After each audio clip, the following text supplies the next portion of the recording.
Hi everyone, welcome to Med Lectures in One Click. And this is Raveena who's gonna take you to the lecture about each medical topics of the current education of medicine. Come, let's move. So today's topic is on Meniere's disease. So Meniere's disease is otherwise called as the endolymphatic hydrops. And it is a disorder of the inner ear where the endolymphatic system is distended with the endolymph. Endolymph is a secretion, it's a fluid-like which is present inside the inner ear. Okay. So before going into Meniere's disease, we should know a few anatomy of the inner ear, okay, so that it will be more useful for us to understand what is Meniere's disease. So anatomy of the inner ear, here it shows the wider picture of the inner ear. So it has the cochlea, the saccule. Okay, the cochlea, the saccule here, this is the saccule, this is the utricles, and this is the vestibulocochlear nerve, the anterior superior canal, and this is the posterior inferior canal, and lateral or horizontal canal. This is the semicircular canal, we call it as, and it is of three types. Okay, that is the anterior, posterior, and the lateral, and this is the endolymphatic duct with the sac. Okay, and this is I am just saying in the one side of the ear you'll have it like that, and on the other side also we'll have it like this. So this is a wider picture of the inner ear. Now when we move further, when you cross-sect the cochlea, okay, when you cross-sect this cochlea here, you will get a picture like this. Okay, so it has an outer covering which is the bone, okay, bony part, and then it has a canal, two canals, which is the vestibular canal and the tympanic canal. Okay, and it has a cochlear duct. Okay, and this here in this three opening you have fluid filled with. In vestibular canal and in the tympanic canal, it is filled with the perilymph, and whereas in the cochlear duct it is filled with the endolymph.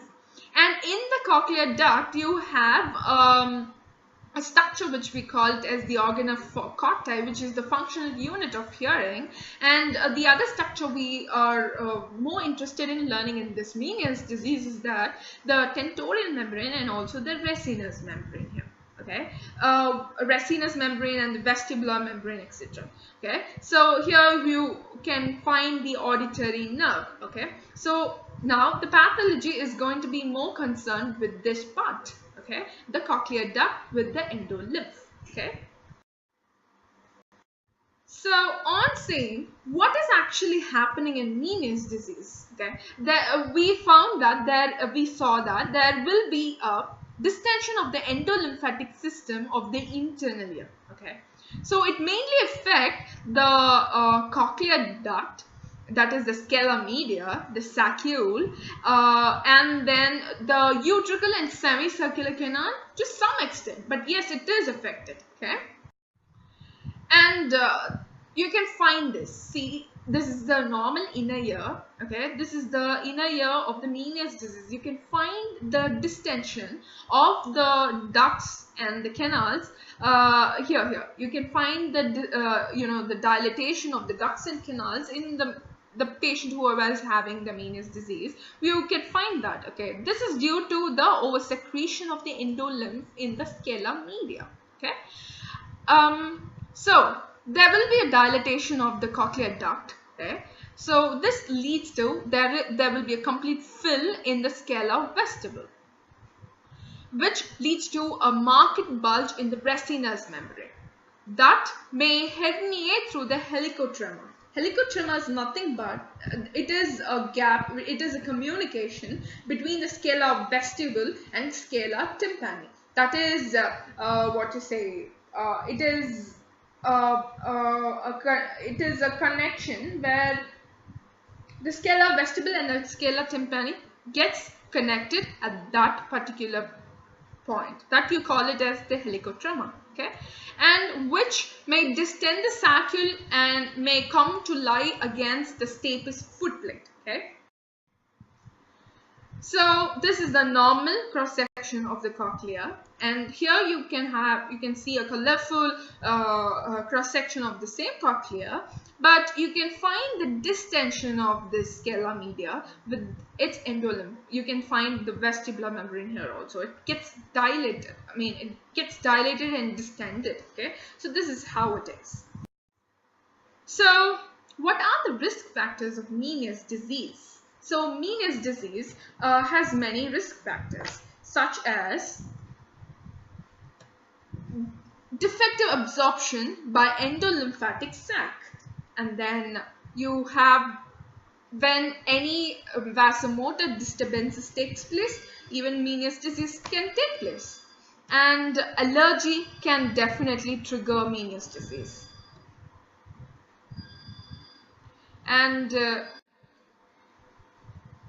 sodium and water retention, hypothyroidism, viral etiologies, any kind of viral infection can also trigger Meniere's disease.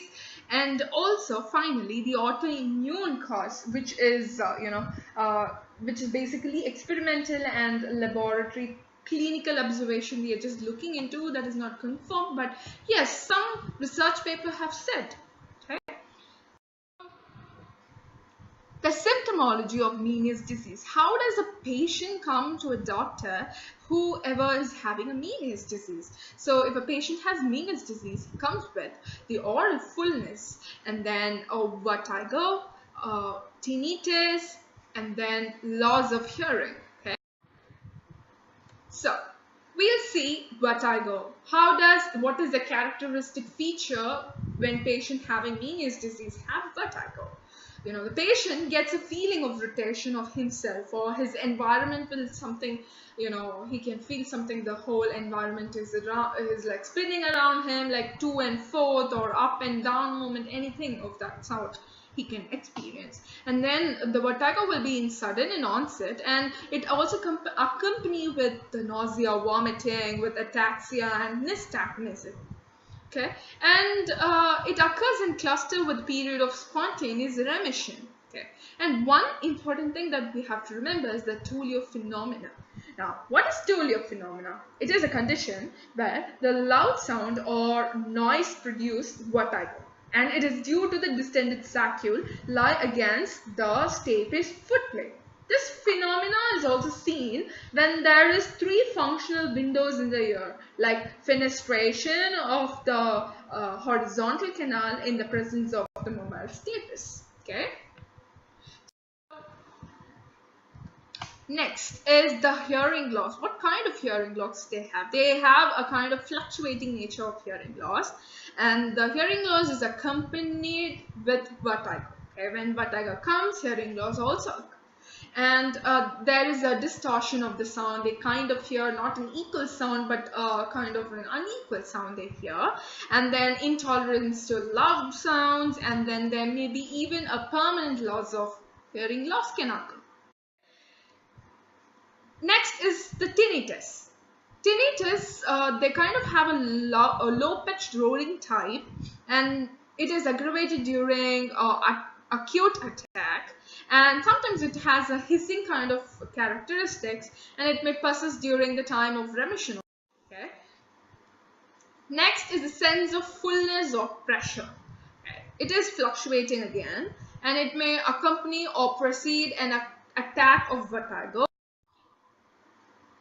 Right, so these are, now I have explained what is Meniere's disease, its pathophysiology, its risk factor, and its symptomology. Okay, so hope you all loved this video. Hope it is interesting and informative one for your test, or for your exams, or for your reference, or for anything you feel like you came to this video. So I'm so much happy that you have seen this. Thank you so much for watching this video, and thank you, and do subscribe this channel, like this video if you like it.